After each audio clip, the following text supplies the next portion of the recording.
Already started. Let's get started. Let's get into it. Let's go. We're very happy to have a really important and special guest here today. We have Emma, a midwife. Emma, tell me what's been happening. How's life going? What do you have plans for the next couple of weeks? What's going on? Yeah, I've been sticking around Perth for the last few weeks, just having a little bit of time off work, travelled to New Zealand after doing some regional work up north at the end of last year, and hoping to get back into a job around mid-April. Fingers crossed Alice Springs is on the card. Wow, so you're going rural? Again, yeah. Again? Okay. Yeah, I love it. What about it that you love so much? It's a really flexible lifestyle. There's lots of opportunity to do 12-hour shifts where you get lots of time off, and that's the great part about midwifery. You get to, when you're at work, it can be pretty full on, but then you go, on your days off, travel around. It's a job you can travel around Australia with, which is fantastic. And we're really keen. We got some great questions for you today, asked by students.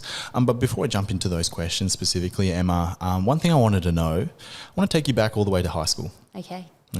And I wanted to know, what were you like during high school in terms of trying to understand what you wanted to do? Like, was that an easy period for yourself to understand where you wanted to go, or did you find that quite difficult? I think a big influence for me came from my aunties, who are both midwives and nurses. So it was nice to have a little bit of direction there. For myself, though, I think I always wanted to work in healthcare, and a little bit initially explored around the idea of becoming an occupational therapist, and then started deciding that I wanted probably to work in a hospital, because I love working with people and working with all the different areas. You work with doctors, other nurses and midwives, social workers, everyone you have the interaction with, which was something that really appealing to me. And health itself, I was always interested in that too. Excellent. And did you have any hesitation to think that, am I making the right choice here, or is there other options I should be considering? Definitely. I mean, when it came down to selecting my preferences for university, I put nursing down as well, and then I found out actually that at Edith Cowan University in Joondalup they do a double degree, and that was in midwifery and in nursing. And I thought, I'm not quite sure that I'll love midwifery yet, so having something a bit broader, I suppose, such as nursing, was really appealing to me. And from there I thought, oh yeah, cool, like, I'll either become a nurse or a midwife or do a little bit of both. I got lucky, and midwifery straight away appealed to me, even though it's quite, I guess, specific compared to nursing, where you can work in, emergency or and all these kind general, of areas. Exactly. But midwifery, and there's midwifery itself is still so diverse, and there's so many different places you can work, which I can go into a bit later too. Excellent. And we're going to go into detail for some of these questions, but I want to come back to that point where you just said midwifery clicked for you. What was it that just made sense, that this was something you just knew you're going to have to do? I mean, I think the aspect of I really do like working with women, and I found out in my first semester of uni that it is a lot about supporting them and the families. It's such a pivotal point in so many people's lives, becoming parents. So the idea, I guess, of educating and supporting and helping people to transition into such a magical moment, giving birth is, and being there and in people's vulnerable time, but being able to be that support person for them, as well as someone who I suppose could give them advice or a little bit of guidance around direction. Amazing. Really inspiring stuff. And it's great to know that you're in a place right now that you're happy in fulfilling that need and that feeling of what you experienced in university and now doing it in a professional environment. So really happy to hear it. jumping into our top questions Sure. asked by students when it comes to a career path of a midwife. The first question that we have for you is, how do you become a midwife, and what are all the different options that you can take? Yeah, so I did actually look this up before because I was like, yeah, let's get some accurate information going. They do still offer the double degree at ECU Joondalup. We end up with a Bachelor of Science Nursing and a Bachelor of Science Midwifery. So you can either become a nurse or a midwife, and I'm flexible, so I can work in either field. Currently, midwifery is my calling, but occasionally I'll get pulled to the general ward or ED and have a few shifts in there too. Other than that, you can still do an undergraduate nursing degree or a degree, any sort of bachelor you can actually undertake, and then do a postgraduate in midwifery or a master's. So the only undergraduate at the moment is ECU Joondalup, but in WA currently. There is other universities, obviously, that offer online, like Charles Darwin University as well. Yeah. But currently, the only undergraduate is the double degree. Double degree. Yeah. And you went to ECU, did the double degree, yeah? Yeah, And how was that that's experience like for yourself? Yeah, definitely it has a lot of aspects to it, being a nurse and midwife, and doing the degree. You have practical assessments and sort of like practical exams as well as theoretical exams, and then you actually go out to a hospital or to a general practitioner or an aged care facility. Wow. Or for the midwifery aspect of it, there's something called the community midwifery program, where you get partnered up with midwives who do home births, and that's definitely another direction midwifery can take you as well. Amazing. So, yeah. I got a really important question to ask you. Now, you went down the university road. Yeah. Are you saying that going through university is the only way to become a midwife, or are there other options to become a midwife? Yeah, there's definitely other options. And in my cohort, there'd been people who had come through the TAFE pathway and been an enrolled nurse, and then done their registered nursing and actually ended up in the double degree as well. So it's definitely possible too. Right, so they did TAFE and then they went to university later. Yeah, so university is a requirement to become a midwife? It is, yes. Okay, yeah, at the moment. At the moment, yeah. It is. No, good to know, because this is important information. Absolutely. That I think, students need to know, where if they're interested in becoming or if they're interested in pursuing a career path of a midwife, university is at the moment the requirement to get there. It is, yes. But there's multiple routes of getting to university as well. Exactly, and we would have people coming from all different degrees as well. But yeah, you can definitely take the TAFE pathway and still end up there as well. Fantastic. Yeah. Great to know. Next question that we have for you is the study challenging? Definitely, yeah, that's a good one. Yeah. As most people doing a degree would find, or a TAFE course, that they all require definitely some dedication and some long hours, some overnighters, which I definitely pulled. Definitely, we all do, right? Yeah, exactly. But they do structure the course pretty intensely in the first couple of years. You have a lot of nursing units and midwifery units, and the second half is more midwifery based, and the practice get longer as well. So 5 units each semester in the first 2 years, wow, which is one more than a degree without a double degree. Right. So did you just choose that, or was that the requirement? So that was full time, and I definitely knew other students who took part time. They did uni 3 or 4 units a semester. It did take them a couple of extra years. So if you do full time for the double degree, it's 4 years. 4 years, yeah. 1 extra year than just a nursing degree. Right. But yeah, some people took 5, 6 years, and everyone gets there at a different pace. It's at a different pace. And it can be quite overwhelming, definitely, because you also have something called continuity of care experiences. Okay, what is that? Yeah, so that is where you get to follow 10 women throughout their pregnancy journey, and you actually recruit them. The university helps you recruit them, or if you know someone pregnant, you can ask them, which is fantastic too. And you really do build a relationship with these women, and that's because you care for them from about 16 weeks of pregnancy until 6 to 8 weeks after they've had the baby. So unbelievable.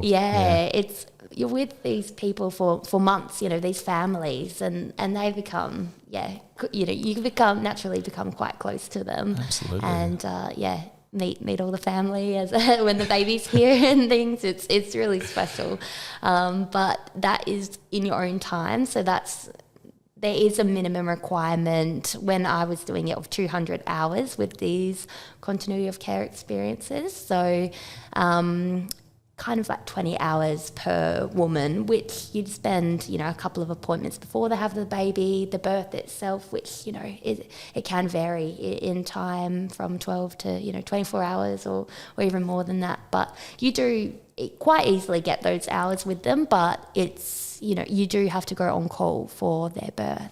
So that's a different aspect. Amazing. Well. Really interesting to hear. And I think for our listeners out there, the question, is the study challenging? It is, you mentioned challenging, but it sounds like you have to give a lot of yourself, not just your mind, but your whole emotional, mental kind of aspect because it's such a hands-on role, right? That's right. You really do, because it is such a vulnerable time. It is emotional, definitely, work. And there's highs and lows, as there is with every job, but definitely the reward for me, outweighs, and even if you can support people through some hard times as well, that is still just having someone that they can talk to and listen to, is really important and powerful stuff. But it is definitely a job where you have to like working with people. Sure. Good advice, really good to know.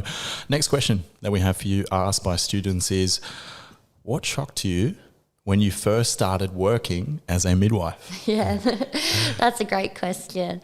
And please give us the most shocking story to you that you just feel, you're just like, wow, I can't believe this is even happening right now. The most shocking would have to be my first birth I ever attended. Like, some other things have happened throughout my career, but I just think being in the moment of seeing a birth, and it was a natural birth, the first one. So seeing that was just, it's so emotional, and I actually had tears in my eyes. It's really powerful stuff, and watching the parents' faces as the baby got placed on their chest, the mum's chest after it was born, was just really moving stuff. And seeing how the whole healthcare team, the doctors did have to come in to assist with that birth, but seeing how everyone actually, it was so. I was just in the corner sort of like, but everyone else knew their role exactly. And, they were just working seamlessly together. And I was sort of in the back thinking with, probably the biggest shock on my face, open mouth and things. Couldn't believe it. Yeah. Couldn't believe it. But it was definitely that moment, and I thought, wow, I want to get comfortable in this zone, and I want to be a part of this every day. Amazing. So the shocking experience was a very positive experience, but very emotional. Oh, really? definitely. Like there's definitely some risk involved. Birth doesn't always go as planned, and different women have different risk categories associated with their pregnancy. Low, moderate, high risk. Things can go wrong, which I guess is what I'm trying to sum up at the end of the day. But it's important to have people around you who really support you, and you do become really close with your colleagues and there's a aspect of camaraderie around, going through something that is hard, and coming out the end of it and having a debrief on those hard days, because there definitely can be ones in there where I've even had days where I question if I want to be a midwife or that, but actually having those people around you and having supportive family and friends brings me back to, I just love it. Love really. it. Yeah. Amazing. I love the example. The shocking example of when you first started working, and I think it must be a really amazing feeling and an interesting experience for anyone doing it for the first time. So great to hear, Emma. Next question we have for you, asked by students, is what is your roster like? Yeah, definitely a good one. Majority of midwives do work as shift workers. There's definitely roles in midwifery, you know, if you're way down the track, if you want to drop back your hours or things, but currently, yeah, it's a very changing roster. Every week, it's a little bit different. And could you give us some specifics on what do the hours look like? And is it Monday to Friday? Is it night? Is it during the day? How is that actually done for people who have no idea? Yeah, exactly. So there's sort of 3 types of shifts. So there's a morning shift, an afternoon, and a night duty shift. And in some bigger hospitals, you don't necessarily have to do the night shifts, but I think the minimum requirement is about 4 to 6 weeks a year of night shifts, which is from about 9 p.m. until 7:30 a.m. in the morning, so 10 hours. And then you'll sort of do 4 of those per week. Yeah. And the afternoon shifts starting about 1 p.m, finishing 9:30. Morning is 7 until 3:30. Okay. But there's also opportunity to work, you know, flexibly as well. You can work, that's full-time hours, would be 5 sort of 8-hour shifts a week with a range of mornings, afternoons and night duties. Weekends are included as well. But the good thing is you get your roster a fortnight to a month in advance most of the time. So you do get to plan what your days off will be, even if they do change every week. Excellent. Yeah. Good to know. And once again, an important aspect to understand if someone wants to pursue this career, what does that working week look like for them? You know, because apart from just you working during the week, there's other activities that we have in our day-to-day life, social, family, friends. How does that all kind of mold with obviously your work that you're doing? And I think that's where a lot of students like this question. Yeah. Definitely important to have a lot of self-care practices as well, and some time to unwind, I guess, after a shift. I can imagine, you know, something so emotional and so, let's say, close to the joy of birth. You know, it's just such a, probably the most momentum experience. You give your all, 100%. On a day, every day, you know, you give your all. I've not met a midwife or, you know, a doctor or a nurse who doesn't, give their all in a shift, which is really amazing. But definitely does mean that, at times you do want that quiet time when you get home, go for a walk or a run. I like surfing. So getting out there and surfing or having that downtime for yourself is really important too. And having family and friends around you who don't necessarily always understand what goes on in your day, you know, because unless you're a midwife or another healthcare professional, it can be a little bit foreign to you what it's like. But just having some people to listen to you and I guess, surround you and to talk to them if you do have, something that you want to debrief on. Yeah, great to know. I like it. This kind of leads into the next question about how you're managing it. But the next question that we have is, do you find the job stressful? So immediate answer is yes. But not every shift, you know. What is so stressful about it? Like, I mean, from someone who is not in that profession or for someone who has no idea what the career role looks like at all because they've never been there, what exactly is so stressful that you find in your day-to-day work? It would have to come down to medical emergencies when everything's going smoothly. Sometimes you'll get that little gut feeling in the back of your mind. You're just like, just not sure about this. I might get some extra help or might, you know, page a doctor, check in with someone, check in with the shift coordinator or, normally the doctor on call and just let them know how you're feeling, what's going on, give them a little handover, we call it, of the situation. And if you're working in a hospital, there's always someone there that you can talk to about maybe a concern that you have. Your first year out is definitely the hardest. So your graduate year, Why is that? Is it just because long hours, or just you're not used to doing things like this? Yeah, a combination. Getting used to the shift work, sleeping during the day sometimes if you're on night shift, or changing rosters. That's definitely, and as well as getting used to the emotional side of it as well. There are sad aspects, I suppose, to midwifery, which is it's hard to talk about, but it is an aspect of the job that I have experienced. Luckily, not much so far, but it's powerful stuff, and being able to support them. And that's where your other team members, your shift coordinator comes in, where you can chat to after it, where unfortunately babies can be lost, which is a really sad time. It is part of the job. But as a junior midwife, you will always be supported by your senior midwives, and they have lots of resources for support as well at the hospital and outside in your own personal life. But and there's days when you're just busy because babies actually don't come, routinely. Okay, nice and slow. We're going to have one now, one in an hour. They just pop up anyway. They're popping out left, right, and centre sometimes. Yeah, true. You're like, oh my gosh, what happened today? There's not a set schedule every hour, every time. No, there isn't. It's okay. It's either feast or famine, and you'll every time you're like, oh. Amazing. And you know what else? Midwives and all healthcare professionals hate when you say the Q word, which is quiet. Can't say that. Can't say that. Okay. If you're like, well, we're having a quiet day, I think There'll be alarms. There'll be like red emergency. Make it busy. Probably. Exactly. There's no such thing in that world. There's no such thing. Yeah. There's always something going on, but you are well supported by your colleagues even through the hard days, which is important. Good, something for our listeners to be aware about. Definitely. And there's lots of areas of midwifery as well, which I can go into. It's not always about the birth. Okay. Yeah. And in one, could you tell us a little bit about that?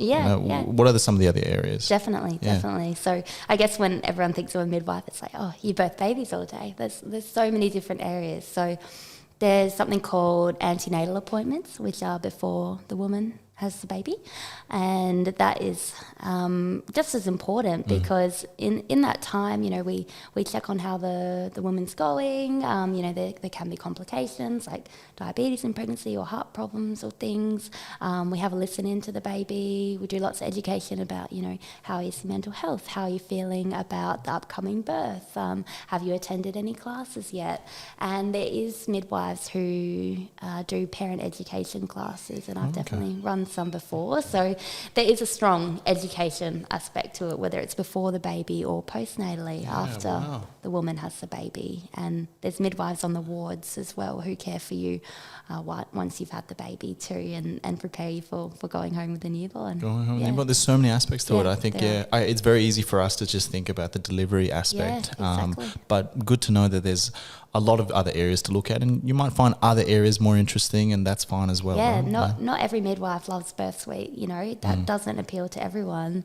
And a lot of midwives like to chop and change, one day they'll be doing some education classes, the next they'll be in birth suite, then they'll be on the ward, caring for the woman afterwards. So, and there's so many other specialties you can go to after midwifery, or, do extra course here and extra course there.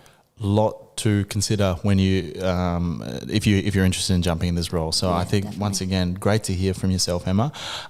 Moving on to one of our most popular questions that we get among all different career professions, but this one exactly for yourself is, what is the pay like and how far can it go? Yeah, so there is lots of increments in midwifery, and it's actually all experience-based, not promotion-based like corporate or commerce is.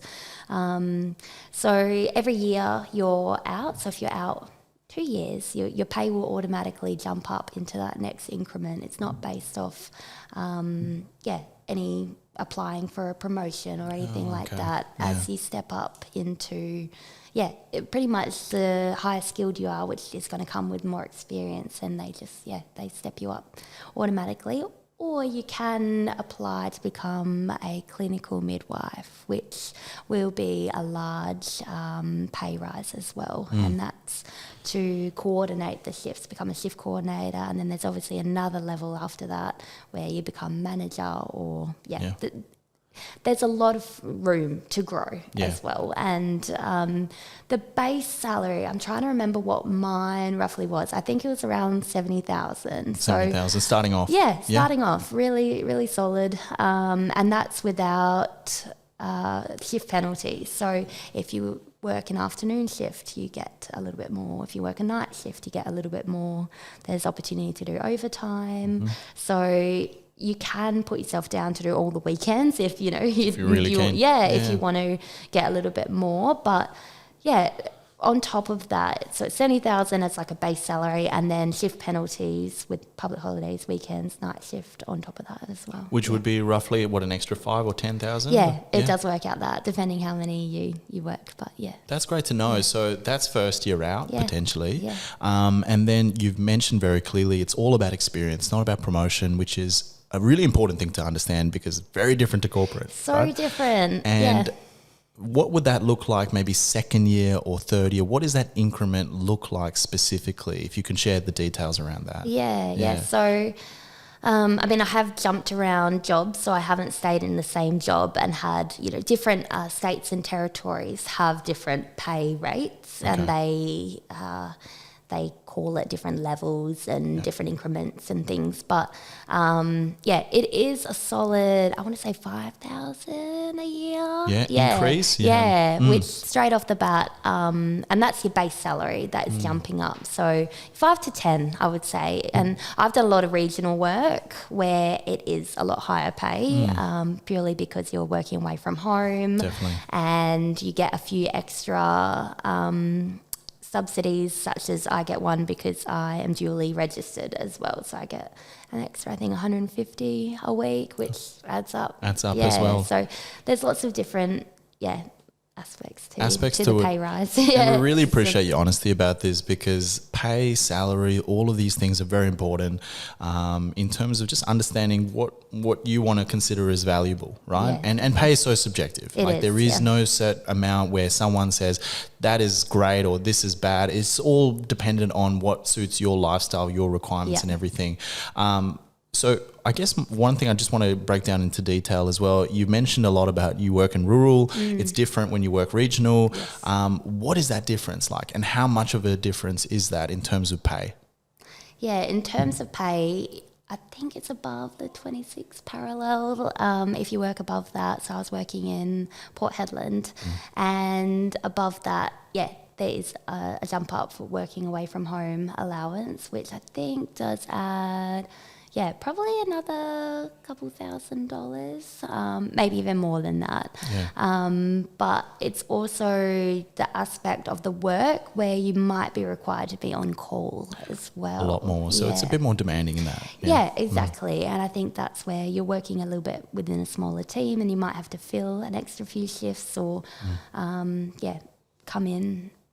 If you put yourself down, obviously it's an option. If you want to go on a call, you don't have to outside your normal hours. But if you are wanting a little bit extra, you get almost double if you come in when you're on call. So excellent. Good to know. And once again, good advice there for students. Next question that we have for you is, what is rewarding about the career?